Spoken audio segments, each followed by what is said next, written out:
mbili. Kwanza, tatuwezesha kutengeneza mipango yetu kidigitali, ikiwemo mipango ya matumizi ya ardhi na miradi ya kisekta.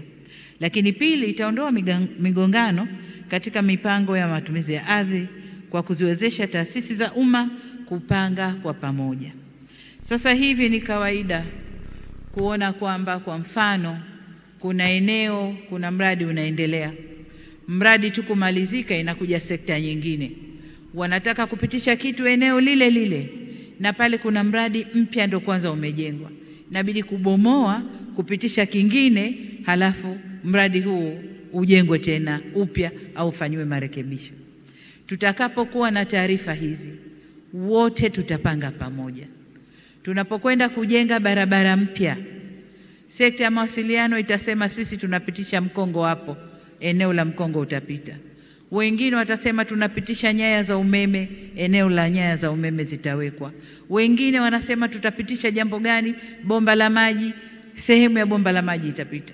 Lakini sasa hivi tunachofanya, barabara imejengwa mpya, basi unakuta wengine wanachimba pembeni, wanaweka mambo mengine, barabara siku mbili haipo.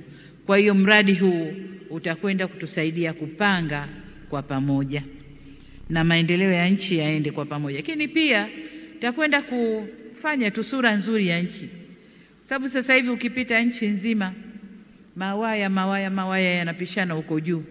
Lakini tutakapokwenda kujipanga sasa, badala ya kuweka maumeme juu, umeme wetu utakwenda kukaa chini na sura ya nchi itakuwa inapendeza. Sasa niseme kwamba tunapozindua sera hii iliyoboreshwa, nataka niwahakikishie kuwa misingi iliyowekwa kwenye sera ya ardhi ya mwaka 1995 haijabadilishwa, kwamba ardhi ni mali ya umma na rais ndio msimamizi kwa niaba ya, ndio mdhamini kwa niaba ya wananchi wote.